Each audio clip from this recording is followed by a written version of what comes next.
Hello there, friends, and welcome back to Sesh Cast. My name is GLDLX. This is Sesh Cast, a cannabis podcast for cannabis sessions, and today I am very tired, but also just got off the air at the radio station and wanted to talk about it, I guess. But before we get into that, this is Sesh Cast, cannabis podcast for cannabis sessions. Like I said, my name is GLDLX. Thanks for coming and hanging out with the podcast today. I appreciate it. This is a podcast where I just get stoned and talk about stuff. If you've never listened before, you can find me on all of your podcast places. If you listen to podcasts there, that's probably where I'm at. You can also find me on Instagram at SeshCast, all one word, SESHCAST. That's where I post pictures of the glass that I'm using from episode to episode, and whatever I'm smoking on for an episode, I tend to post over at Instagram. And I've been kind of lacking on Instagram lately. Life's just been real busy, but hopefully I'll get back to keeping up with my story at some point here soon too. But that is that. Today I am smoking on. I never started my timer. That's what I'm smoking on. Man, bummer there. We'll figure that out later. Anyway, today I'm smoking on Jack Herer. I've still got a good bit of Jack Herer and Gorilla Glue left. That's what I've been smoking on for a couple weeks now because I bought a lot of it. But today was Jack Herer because I'm very tired, like I said at the beginning of the episode, and I needed sativa. I thought an indica would probably just put me to sleep. So indica it is. And, sativa it is. My bad. And I'm just smoking a joint today. I rolled this up on Instagram Live earlier. I do tend to live stream a little bit before each of my episode recordings. There's no real schedule or anything, but if you are interested in following me on Instagram and listening to me ramble live, you can tend to do that on there. But I'm just smoking a little joint of this Jack Herer. I didn't weigh it. I would say maybe like 0.6, give take. Not huge. Randy's Wired Rolling Paper, always a favorite of mine. Still not sponsored. They hit me up, or they told me to hit them up on Instagram. I hit them up on Instagram, and then they never got back to me. So if anybody knows anybody at Randy's and you want to pull some strings, help out your boy. But just a quick little joint today, and I like joints a lot. I like smoking joints. It's one of my favorite ways to consume joints, and hand pipes are pretty much my favorites if you can't tell from my Instagram feed or if you know me. Or listen to my show before. It's pretty much all I use. I think you just get a really full flavor. My one complaint with these Randy's papers is that they have more of a cigarette paper around them as opposed to like a hemp paper. So your flavor just kind of is a little papery, which is always kind of a bummer. But the Jack Herer itself has been great.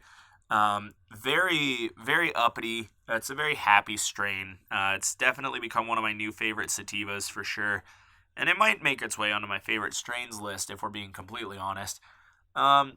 Flavor-wise, it's pretty bland. It's not leaning really heavily in one way, or like in a fruity or sweet way, I should say, or a really distinct or unique flavor. It's very earthy. It's in my like category of weed that tastes like weed, standard cannabis. There are just some things you smoke and you're like, yep, that's weed, and that's kind of how Jack Herer is for me. But it's got a really uplifting, happy effect, and I like it a whole bunch. It's favorite. So I'm gonna go ahead and spark this joint up real quick and puff on it here, and I'll start to explain what I'm gonna talk about today. So I hope you're smoking along on something. I know I am, and I hope you're having a great day. It's kind of early for me as far as recording goes, and I'm going to take a big old nap as soon as I'm done, and I'm very excited for that. So I hope your day is great whenever you're listening to this, and I hope things are well for you, and I hope you can smoke some weed. Cheers, friends.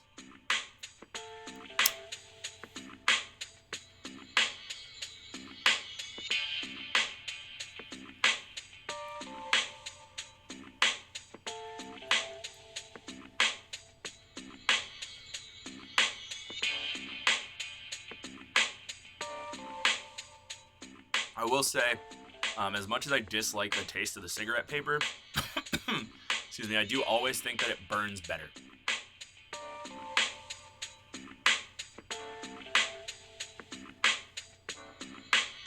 zipping right along. These Randy's wired papers, the reason that I love them so much is they've got this thin little wire that runs through the paper. Makes a great, excuse me, built-in roach clip. Also makes it super easy to roll. But that's why I talk about them all the time.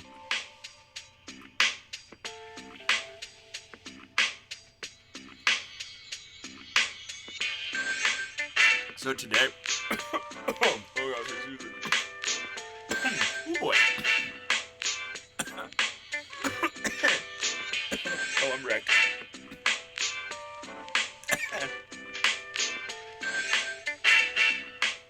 Smoking in my studio again for the first time in a while. I was having a time to get down here. I've been smoking up in my room. Whew. I'm trying to get fresh air. And it's much boxier down here, much less ventilation. So my lungs aren't used to the dry air.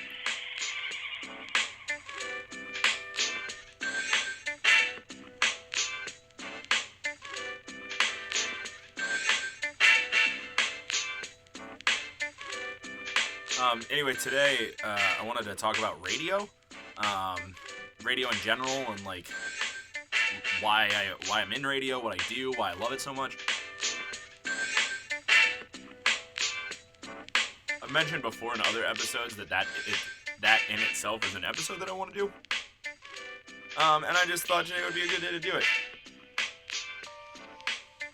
So let me get one more good hit off this joint, and I'll snuff it for a little while, and we'll get going.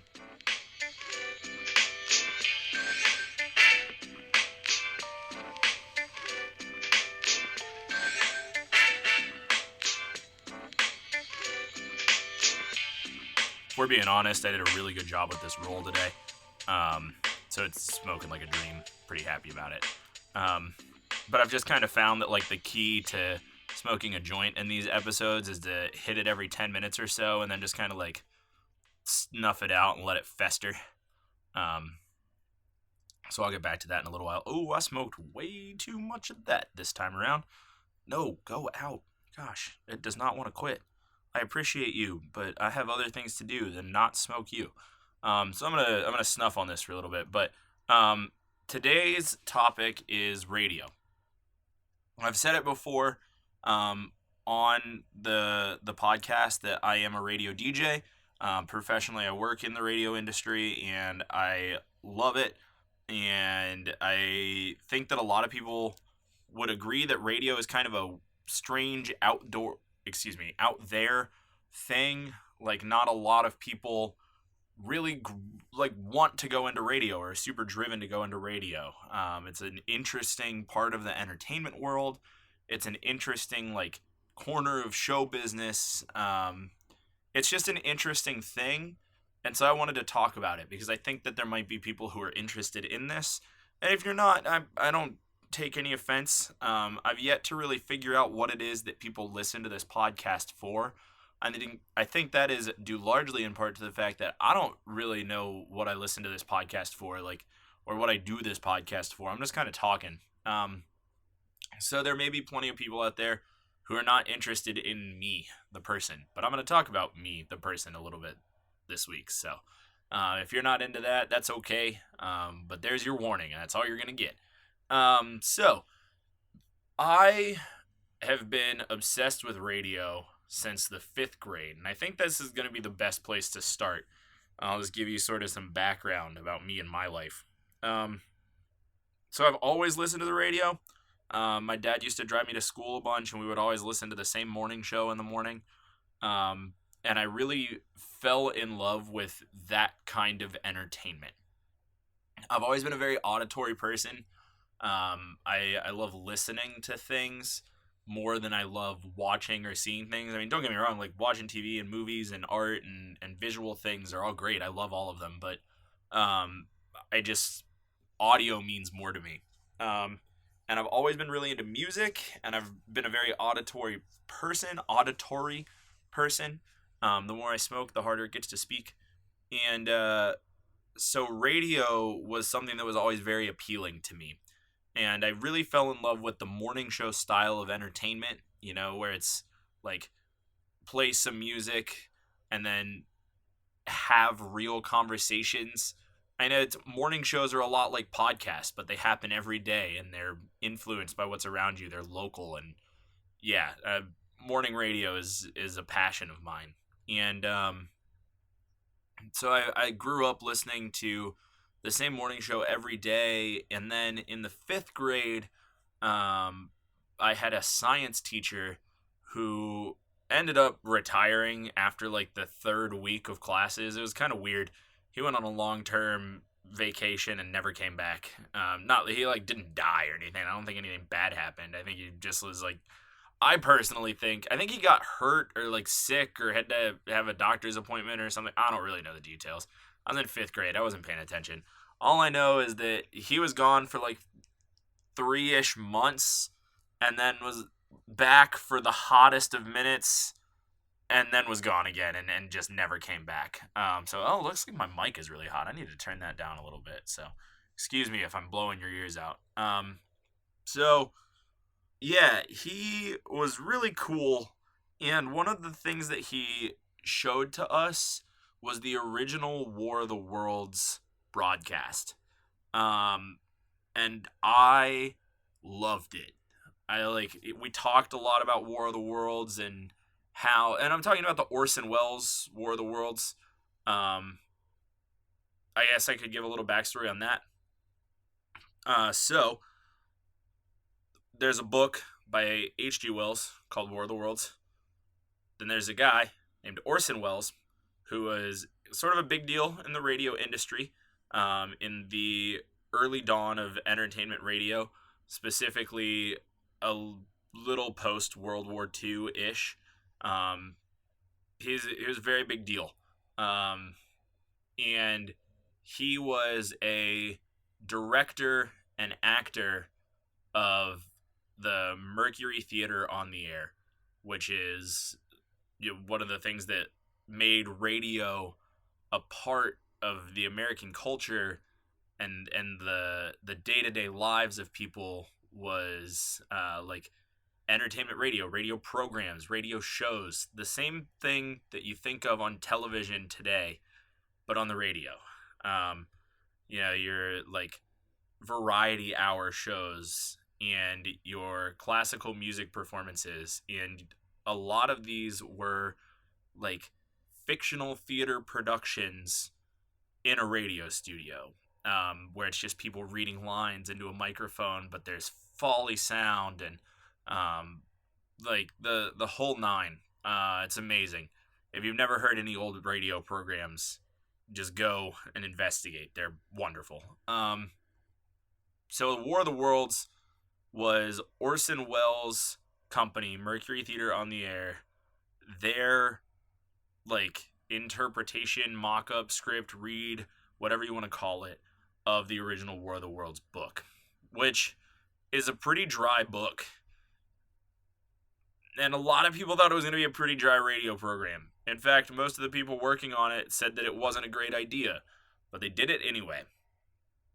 And if you've never heard this story, is a little piece of Americana for you. Long story short, it caused a small panic because the broadcast was so realistic that many of the people listening to the broadcast thought that it was actually happening. Thought that what was really just a fictional play was the end of the world. And a lot of people have blown it out of proportion and said that it affected the whole country and like people all over the place were losing their minds, and it wasn't quite that crazy. It was a little bit more localized. I didn't pull a bunch of research about War of the Worlds, and I know some things about it, but I don't want to quote a bunch of numbers because I'm sure I'll get something wrong. But it didn't cause as quite a huge panic as some people said it did. But what it proved was the power that radio could have over the nation. And it was really one of the first times that we saw mass media and mass broadcast media influence a nation in such a strong, distinct way. We had newspapers and we had had radio for a little while before the War of the Worlds broadcast, but there had never been a moment like, we talk about this all the time today with fake news and yada yada, where it's possible to fabricate something and put that on broadcast media in a way that presents it as truth and cause drastic change in a people. And that's what we're dealing with in America right now.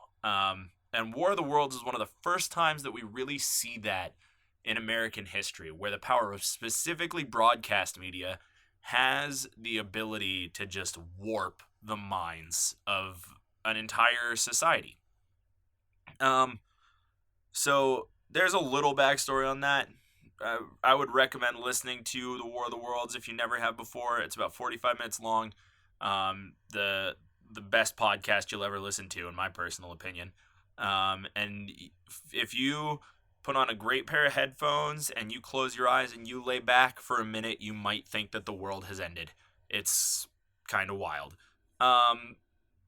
The reason that this was such a big deal, the reason that this was spiraled so out of control was because Orson Welles didn't identify the radio program as fiction at the proper time. He never gave the station ID to say that, like, hey, you're listening to Mercury Theater on the air. And so everybody just thought it was actually an emergency news broadcast. There's all sorts of crazy stuff that goes into this. Fast forward to 5th grade me, though, because I'll let you do the rest of that research on your own. I learned about the way radio could influence a people, and I really just became enamored with radio in general and how cool I thought it was and how interesting I thought it was. I listened to the radio all the time. I had a radio in my shower that I listened to every morning when I was getting ready for school. And it's shower radio. You can have a radio in your shower and not get electrocuted. They're battery operated and waterproof. I was just all about radio. And fast forward a whole bunch more years, I came to college, and my first attempt at a degree did not go so hot. And after I flunked out of that program, I needed somewhere else to go. But I had been working with the college radio station since like week 1 of being at college.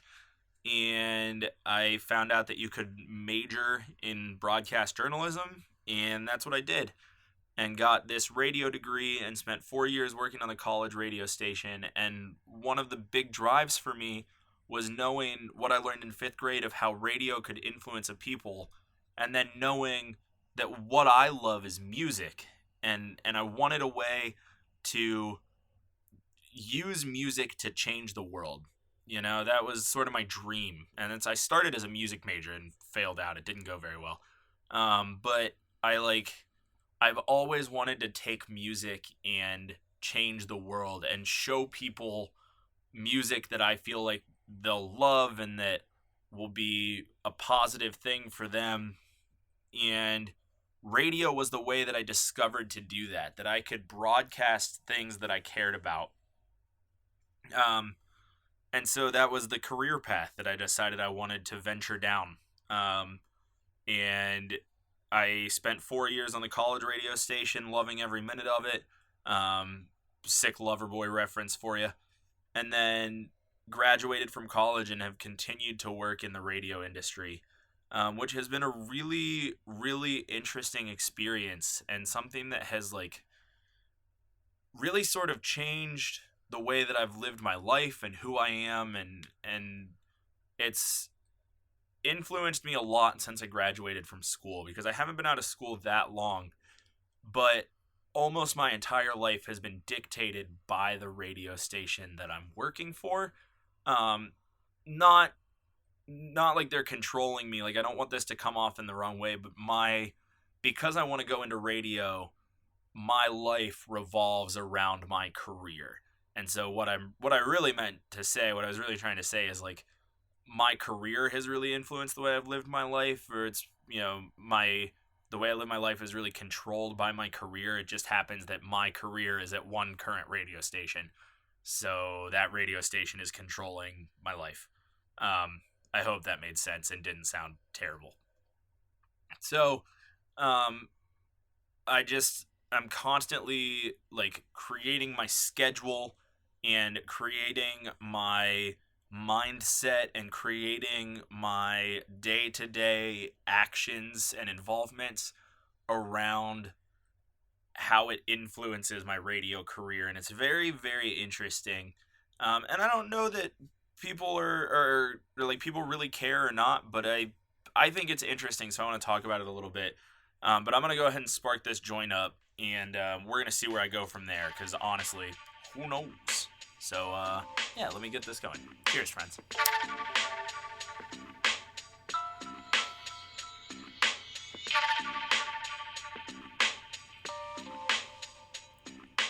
I really got to slow down on this thing. I like ripped through the first half of this in the first 5 minutes of the episode. Um, Not grand.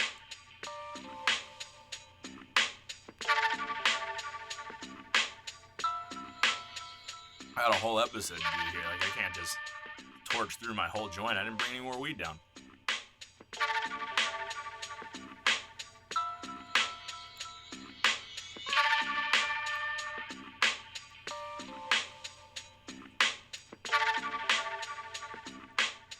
I think I've still got to hit this like 2 more times. That is like puff puff, but I gotta relight it 2 more times this episode to make the episode time out correctly. And that's gonna be kind of a struggle.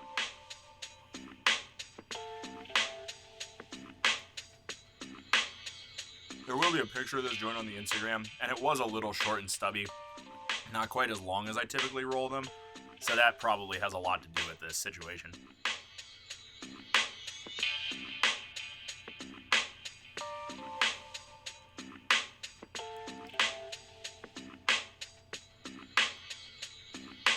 Alright, I'll go ahead and shut that down early. And go back to talking about radio. I don't really know, like, why I felt the need to talk about this. But it's something that's, like, a huge part of my life, radio is. And it's a huge part of my life that is, A, really hard for other people to understand, and B, not something that I talk about very often. Just of the way that it is so personal to me. You know, like it's not an experience that many people have. Radio is not a shared experience, a common career that has a large community around it or anything. It's just very like you're either in the game or you're not.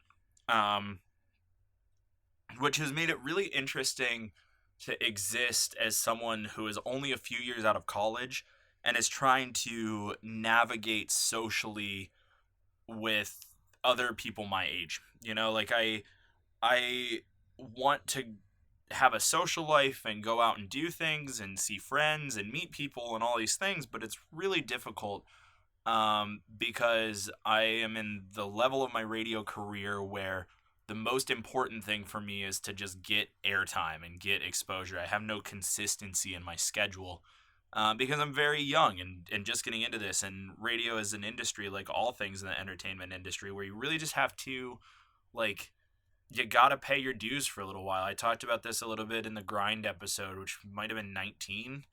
That feels right. I think it was 19-ish. Episode 19, that is. I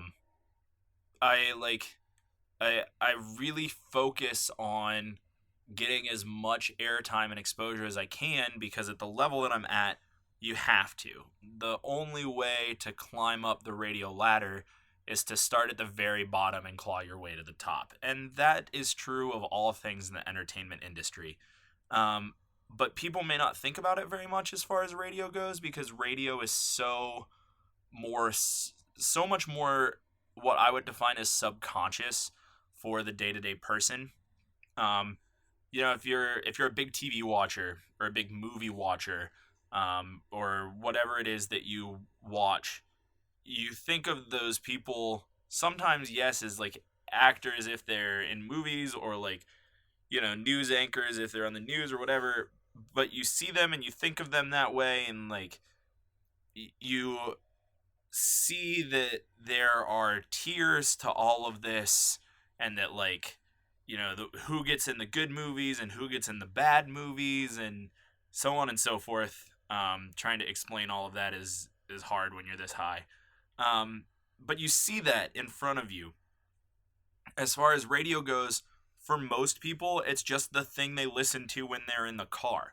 Um, or it's the thing that's on at the office all day, or what have you. It's a very subconscious acknowledgement of, yeah, that's a person, and yeah, they are a quote unquote celebrity of some sort, but I think to most people, it doesn't feel like there's a difference between radio DJs on a station. A DJ is a DJ is a DJ.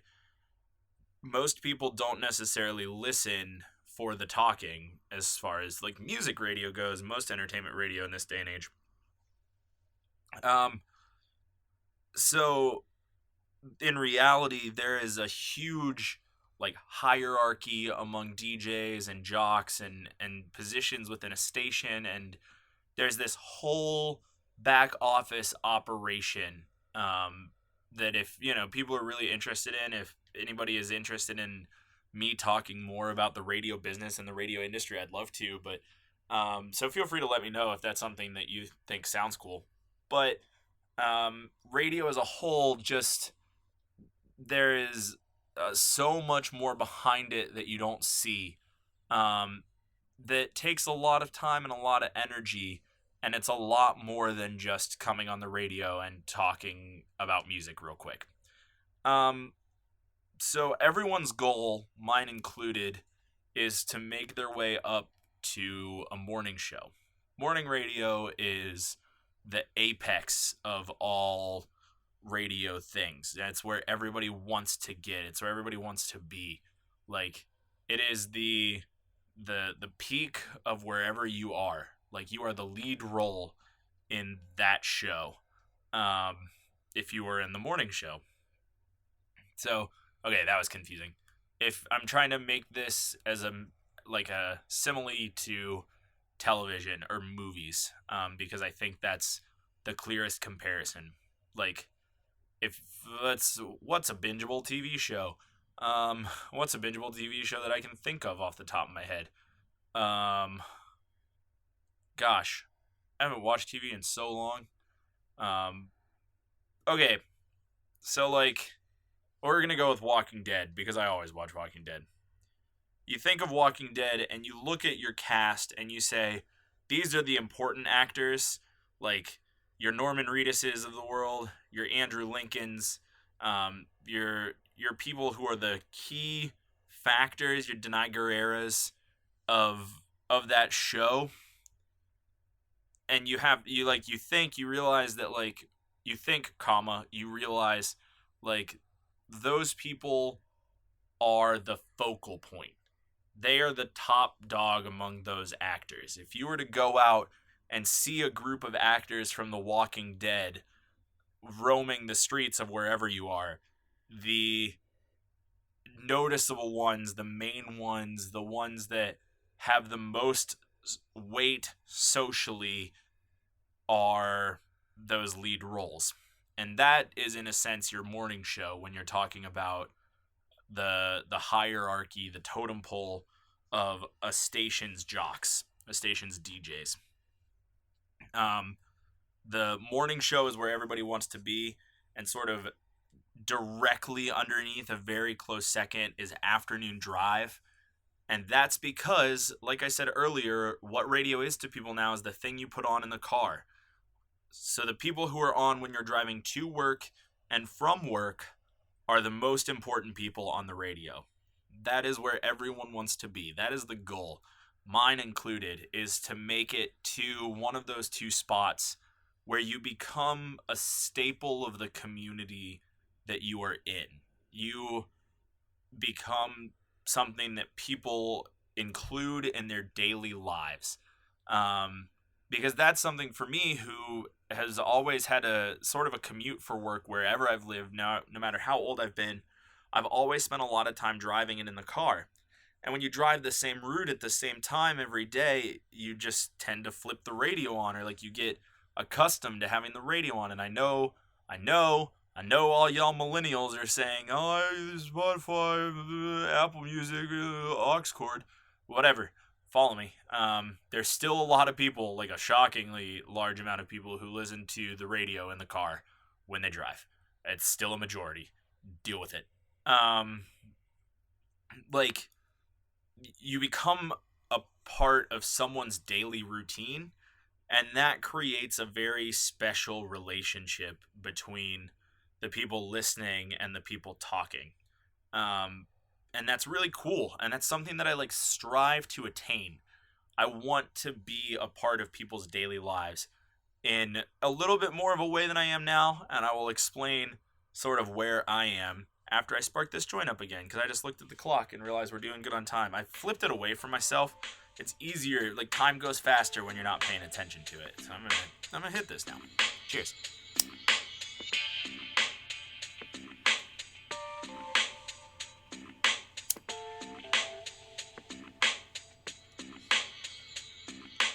There we go. I was struggling to get it lit. I was struggling to get it lit. Not light. Lit.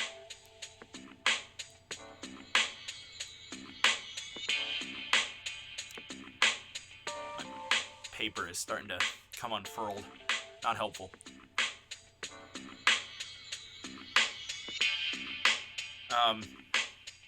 Yeah, so like where I am is on the totem pole, and it's higher than some, but it's very low. And I'll explain that in a minute.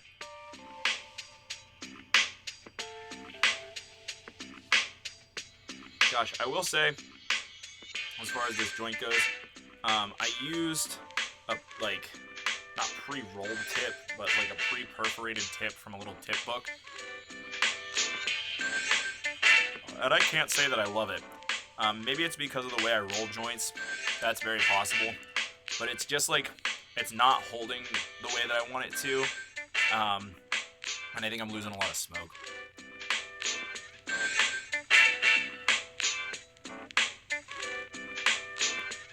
Like, I always love soloing joints, but when you solo a joint, you spend a lot of time just looking at it, watching smoke roll away, and you're like, that should be in my lungs. Ideally, that'd be in my lungs.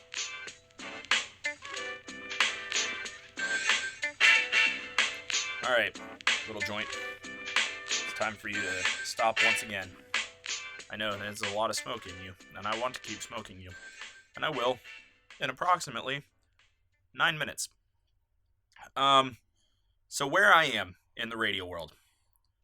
First off, let me say that I'm new. You know, like I've said a couple times, I've only been out of college for a few years. And because of that, I'm limited in experience. Not a bad thing. It's really just a thing. Like, and everybody starts from nothing. I was, like, excuse me, real fortunate that I went to college with a great, excellent radio station. Very small, very independent, very fly by the seat of your pants.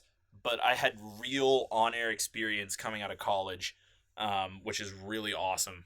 And so when I got into the industry itself, while I didn't have the on-air experience of a professional, I did have more on-air experience than a lot of people who try and break into being a radio DJ fresh.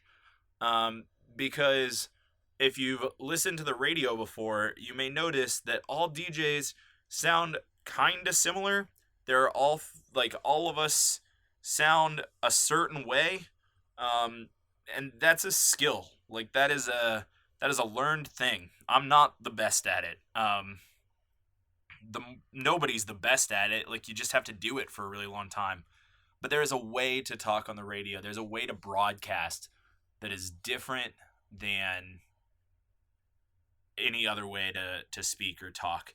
And part of the reason I do this podcast is to continue to give myself an outlet to broadcast, because that's what I really love. I love talking and like putting my voice out there. And while I can't always do that on the radio, I love to have this podcast that I can just work on sort of the free thought and just not being wild and crazy, but speaking and trying to speak coherently and yada yada. Plus, I'm stoned, which is always fun.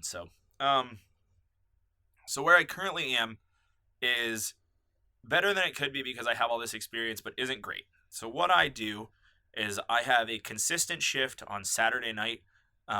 What I and some of my other friends at a similar radio level as myself call the party shift, because it's when everybody's partying. So basically, what you get is like people driving to and from wherever they're going on Saturday night. And that's when people really hit the aux cord. It's not a super well listened to block, but it's not terrible. It's something, and it's consistent, and it's not overnights. Because when I started, I did overnights on the weekends, and that's the worst. Midnight to 6 a.m. on like Saturday night, or heaven forbid, the midnight to 6 a.m. from Sunday into Monday. Those are brutal shifts, man.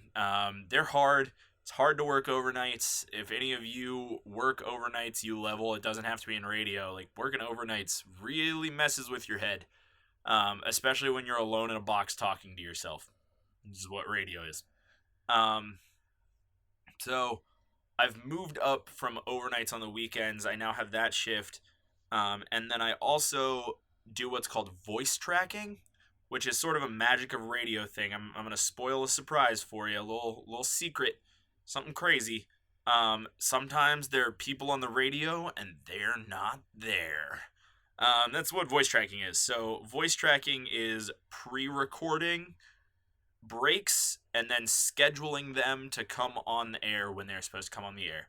This is what I consider to be a downside of the way that radio has become so hyper automated. Because the quality of a voice track shift is nowhere near the quality of a live shift. Anything that is pre-recorded will just not stand up and will sound phoned in to something that is live and fresh 100% of the time. So I currently voice track the overnights during the week, which is not the worst. It is a consistent shift, and I have developed relationships with some listeners, like overnight truck drivers or a lot of box loaders for like convenience stores, and grocery stores. That's what I was looking for. Box loaders for grocery stores. And people who have to get to work early, so listen to me on their way into work or hear my last break at like 4:30 in the morning. So I have this small little community, but it's a long way to go from the next step, which is nights, working 6 to midnight. And then it's days, working over lunch in the afternoon, typically like 10 to 3. And then you're into the drive shift, morning shift, like territory. So that's sort of the totem pole you have to climb up. And the way that I'm currently climbing that is as a fill-in guy. Anytime somebody's gone, needs break, on vacation, I'm the guy for whatever position it may be. I'm going to learn how to do it, and I'm going to do it. So I have done everything from be the program director to, or I'm sorry, not the program director. That's a lie. The production director, which is the person who makes the commercials, or being a board op for baseball games. Board opping is the act of putting something on and taking something off the radio. So like when you hear sports broadcasts on the radio, I myself prefer to listen to hockey on the radio, as far as sports on the radio go. Obviously the people calling the game are at the arena, not in the radio station. The board op is the person who takes the direct line, the phone line, the broadcast line, whatever way the audio is getting from the arena to the radio station, and then puts it on the radio. That's what board opping is. So I've done a lot of board opping stuff. I've done a lot of production stuff. I've done a lot of promotion stuff, which is your street team, like going out and handing out t-shirts and spinning the prize wheel and going to events and shaking hands. Done a lot of that. And then I've filled in on pretty much every air shift imaginable. So this week I am filling in for the morning show, but I am just board opping like morning show clips, which is cool-ish, kinda. It gets me on the air from 6 to 10 a.m. for a week. That's really awesome. Super exciting. Big deal. However, next to none of it is actually my voice. I'm just clicking play on recorded bits from the morning show. And that's kind of a bummer sometimes. But that's my radio story. That's where I'm at. I don't know if anybody cared, but I kind of hope you do. I hope that this was interesting for you to listen to. If you are interested in listening to me ramble about the radio more, industry, or my stories and journeys, whatever, let me know. I'd love to talk about it, whether it's on this podcast or another one. I think that'd be fun. Or if nobody's into it, nobody's into it, and that's cool too. But I'm into it, and I talked about it for a little while. So I'm gonna go ahead and spark this joint up real quick, and then I'll get going. So cheers.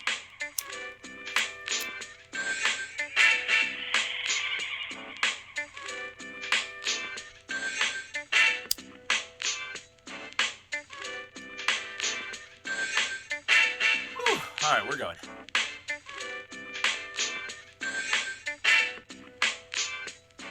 So, the last question that you get all the time when you work in radio is, isn't radio dying?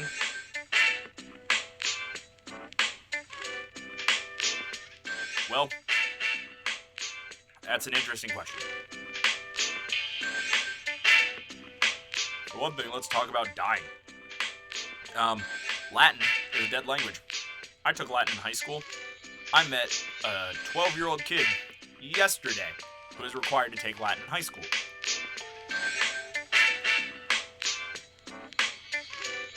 So, still teaching Latin. People still learning it. I don't know how dead it is. So the way we define things as dead is questionable anyway. But as far as radio goes, radio is not dead. Radio went through a major downturn. Radio is on its way back and is doing pretty well. Due largely, in part, to podcasts, because people are again finding entertainment in listening to people. So quality radio content is being enjoyed when it is produced and put out.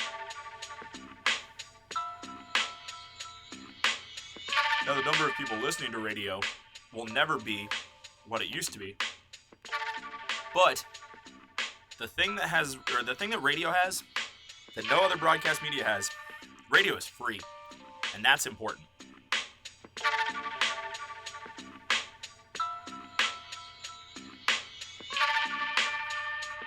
There is no other broadcast media or news source media that is free the way that radio is.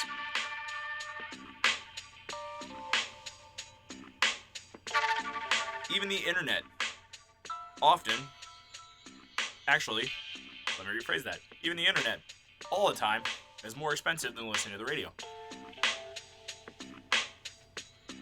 You could go to Dollar General right now and buy a radio for $1. Well, that's a lie. Not Dollar General, because they don't sell everything for $1. But like Dollar Tree, or any normal dollar store where everything is $1, you can go buy a radio right now for $1. I promise. I guarantee you. 100%.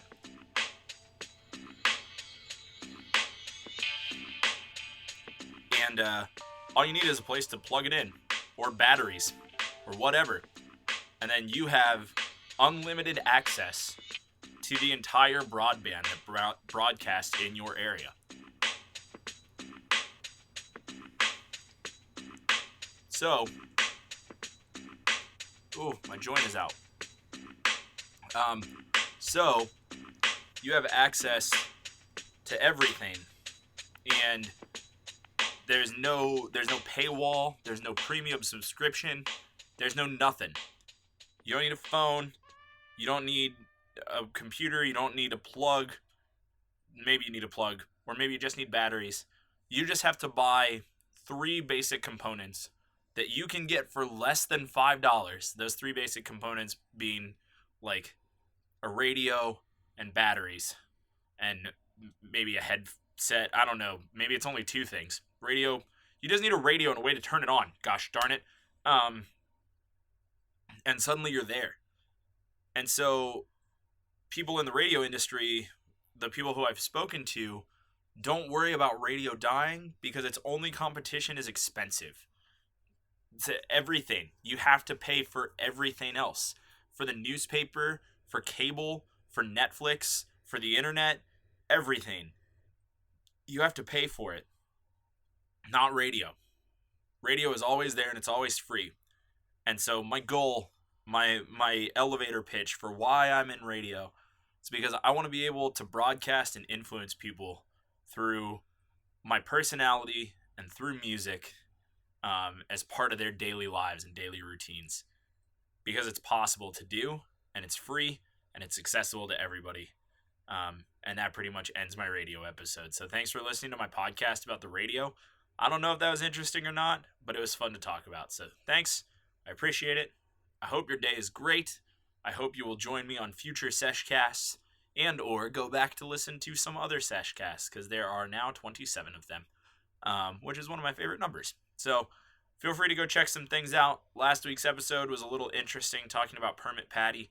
And then if you were like, I've never listened to Sesh Cast before and I don't know where to go next, you can check out episode 25, which was kind of my update session, is sort of a good place to start if you're picking up from the middle. So thanks for hanging out with me. Enjoy the rest of your day. Find me on Instagram at SeshCast. Rate me on iTunes if you like. I hear that helps with podcast things. And just, be cool and stuff. I would usually take one more hit here. I'm out of joint. So, cheers. Thank you so much for listening.